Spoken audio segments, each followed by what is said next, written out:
At the end of every 7 years thou shalt make a release, and this is the manner of the release. Every creditor that lendeth aught unto his neighbor shall release it.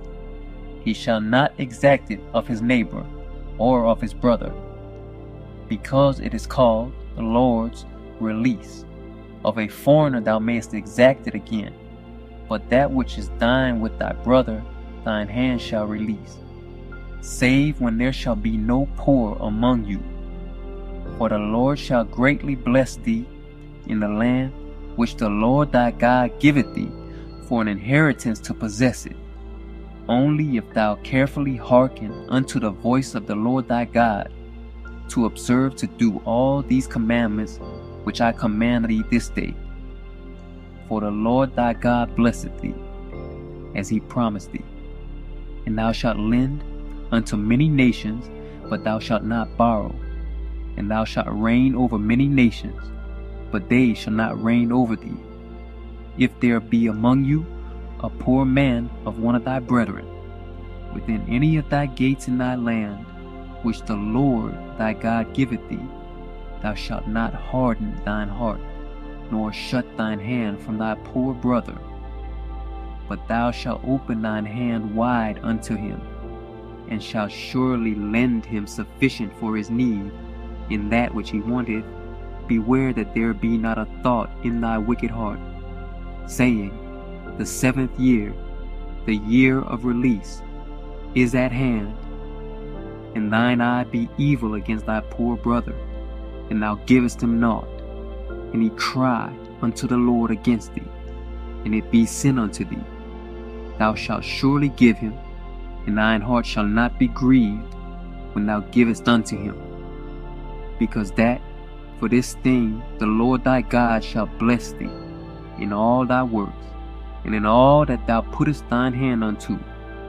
For the poor shall never cease out of the land. Therefore I command thee, saying, thou shalt open thine hand wide unto thy brother, to thy poor, and to thy needy in thy land. And if thy brother, an Hebrew man, or an Hebrew woman, be sold unto thee, and serve thee 6 years, then in the 7th year thou shalt let him go free from thee. And when thou sendest him out free from thee, thou shalt not let him go away empty. Thou shalt furnish him liberally out of thy flock, and out of thy floor, and out of thy winepress, of that wherewith the Lord thy God hath blessed thee, thou shalt give unto him. And thou shalt remember that thou wast a bondman in the land of Egypt, and the Lord thy God redeemed thee. Therefore I command thee this thing today. And it shall be, if he say unto thee, I will not go away from thee, because he loveth thee in thine house, because he is well with thee, then thou shalt take an awl, and thrust it through his ear unto the door, and he shall be thy servant forever. And also unto thy maidservant thou shalt do likewise. It shall not seem hard unto thee, when thou sendest him away free from thee, for he hath been worth a double hired servant to thee, in serving thee 6 years. And the Lord thy God shall bless thee in all that thou doest. All the firstling males that come of thy herd and of thy flock thou shalt sanctify unto the Lord thy God. Thou shalt do no work with the firstling of thy bullock, nor shear the firstling of thy sheep.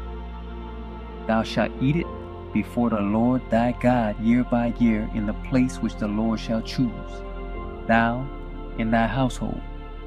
And if there be any blemish therein, as if it be lame or blind, or have any ill blemish, thou shalt not sacrifice it unto the Lord thy God.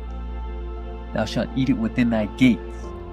The unclean and the clean person shall eat it alike, as the roebuck and as the hart. Only thou shalt not eat the blood thereof.